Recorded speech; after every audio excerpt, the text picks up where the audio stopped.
दूसरी सिफत, पहली सिफत अल्लाह को नाजिर मानना, अल्लाह को हाजिर मानना। अगर तेरी जिंदगी में यह सिफत बारिज है, आला तरीन है, आया है, तो समझ लो तेरे वजूद में खौफ परवरदिगार आलम मौजूद है। दूसरी सिफत फरमाया, क्या तुम अपनी जिंदगी में, तुम्हारी जिंदगी में एक अहम, मुहिम, इंपॉर्टेंट, मोस्ट इंपॉर्टेंट, तुम्हारी जिंदगी में अल्लाह की प्रायोरिटी कितनी है? कुरान की आयत, कुल इन कान आबाउकुम व अबनाउकुम व इख्वानुकुम व अज़वाजुकुम व अशीरतुकुम व अम्वालुन इख्तरफ्तुमुहा। खुदा कहते हैं हबीब कह दो इनको, क्या इनकी जिंदगी में इनके आबा की वैल्यू ज्यादा है अल्लाह की? औलाद की वैल्यू ज्यादा है अल्लाह की? बहन भाइयों की वैल्यू ज्यादा है अल्लाह की? कौम और कबीले की वैल्यू ज्यादा है अल्लाह की? ये जो बिजनेस करते हैं, माल कमाते हैं, इस माल की वैल्यू ज्यादा है अल्लाह की? कयामत के दिन पूछेगा झूठ क्यों बोला? परवरदिगारा बाप की खातिर बोला। अच्छा, ये गुनाह क्यों किया? बीवी की खातिर किया, फला लड़के की खातिर किया, फला लड़के की खातिर किया। फला की महफिल में क्यों गए? महफिल गुनाह थी, मिक्स गैदरिंग थी, नाच गाना था। न जाता, रिश्तेदार नाराज हो जाते, भाई नाराज हो जाता, पप्पा नाराज हो जाता। अल्लाह कहते तेरी जिंदगी में प्रायोरिटी किसकी है? खुदा की है या रिश्तेदारों की? खुदा की या भाइयों की? खुदा की या बीवी की? खुदा की या बच्चों की? अगर खुदा की वैल्यू है तो तू मोमिन है। अव्वल खुदा। करबला में जाते ही पहला नारा इमाम हुसैन का, बिस्मिल्लाह व बिल्लाह व अला मिल्लत रसूलिल्लाह, अल्लाह के नाम से शुरू किया।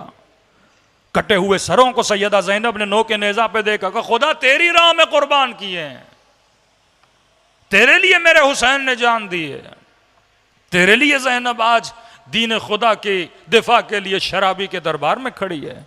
शुरू खुदा से होते थे, खत्म खुदा पे होते थे। ये सिर्फ सुना न करो कि विलादत काबे में, शहादत मस्जिद में, रब्त अगर परवरदिगार आलम के साथ नहीं तो किसी अमल का कोई फायदा नहीं। तो प्रायोरिटी तुम्हारी जिंदगी में किसकी है? और आज दलीलें बनाने पर आए तो अल्लामान वल हफीज ऐसी दलीलें देते हैं कि बंदा परेशान हो जाता है। ये इल्म से दे कौन रहा है? ये वसवसे से कर कौन रहा है? और ये बोलें कि मौलाना मिक्स गैदरिंग हराम है का हराम है, फिर दलील दे के मौलाना फिर हज में मर्द और औरतें जो साथ होते हैं उसका क्या बोलते हैं आप? अव्वल मन कास फहुवा इब्लीस। मासूम फरमाते हैं जिसने सबसे पहले कियास किया, भेटा भेटी की, वो शैतान था। कौन सी खातून उम्रे और हज के लिए जब जाती है 2 मन का मेकअप करके जाती है भाई? कौन सी खातून हज पे जाके श्रृंगार करती है? कौन सी खातून हज पे जाके अपनी जीनतों को जाहिर करती है? या तो खुदा ये बोले शादियों को अज़ा बना दो, कोई मेकअप न करे, कोई श्रृंगार न करे, सादे कपड़े पहन के औरतें शादियों में आए, ऐसा भी तो नहीं है ना। श्रृंगार करना औरत की फितरत है। अब आप उसे श्रृंगार से रोक नहीं सकते। खुदा कहता श्रृंगार कर, पर औरतें औरतों के लिए, महफिल अलग कर। अगर मैंने तुझे भूख दी है, मैं खाने का दुश्मन नहीं कहता हूं, खाओ, लेकिन कुलू वशरबू वला तुसरिफू, खा पी इसराफ न कर। हलालन तय्यबा, हलाल खा, तय्यब खा, ताहिर खा। गोश्त चाहिए बकरी का खा, कुत्ते का न खा। मैं तुझे हलाल की दावत देता हूं। हलाल लज्जतें हासिल कर, औरतें औरतों के अंदर, मर्द मर्दों के अंदर।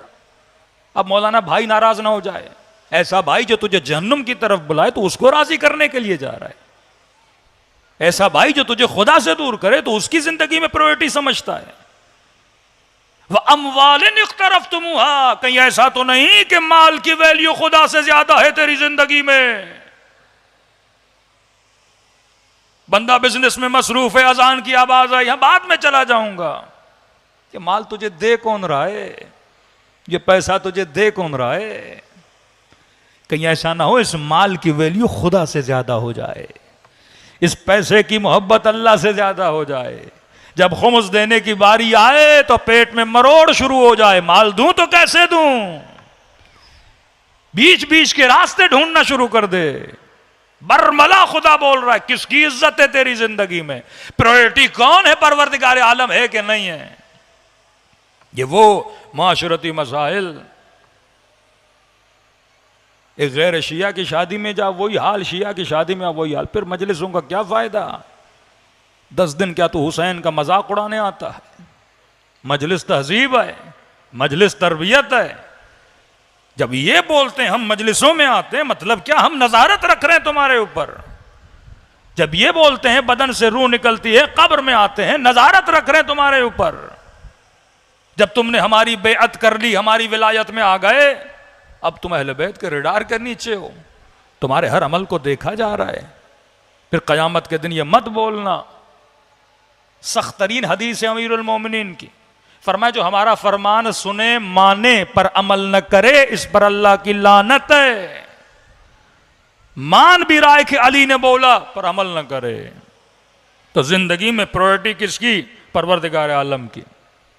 रसूल खुदा एक गली से गुजर रहे थे, एक बंदा अपने गुलाम को खूब मार रहा था। गुलाम चीख चीख के कह रहा था, औज़ु बिल्लाह, औज़ु बिल्लाह, अरे मेरे मालिक मुझे न मार, तुझे अल्लाह का वास्ता। नहीं सुनी इसने और मारा इसने।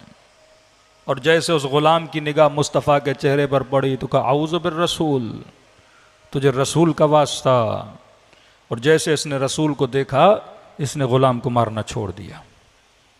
नबी ने फरमाया, बंदे खुदा तुझे अल्लाह के वास्ते दे रहा था, तूने नहीं छोड़ा, मेरा वास्ता दिया तूने छोड़ दिया। कहा यही तो शिर्क है, तू शिर्क में मुब्तला है। क्या तेरी जिंदगी में अल्लाह की वैल्यू नहीं है? नबी का नाम सुन के छोड़ देता है अल्लाह का नाम। इस तरह रसूल उम्मत की तरबियत करते थे। छोटे छोटे बच्चे आते थे नबी के पास। एक बच्चा आया, नबी ने बच्चे को बिठाया, बड़े प्यार से पूछा, ये बता अपने बाप से ज्यादा मोहब्बत करता है या मुझसे? तो बच्चे ने कहा, या रसूल आपसे मोहब्बत करता हूं। अच्छा, माँ से ज्यादा मोहब्बत करता है मुझसे? कहा, या रसूल आपसे ज्यादा मोहब्बत करता हूं। कहा, अच्छा ये बता खुद से ज्यादा मोहब्बत करता है या मुझसे? फिर भी कहा, या रसूल आपसे ज्यादा मोहब्बत करता हूं। अगला सवाल बड़ों वाला था, लेकिन किया नबी ने बच्चे से। जब बोलता गया आपसे आपसे आपसे, कहा ये बता खुदा से ज्यादा मोहब्बत करता है या मोहम्मद से?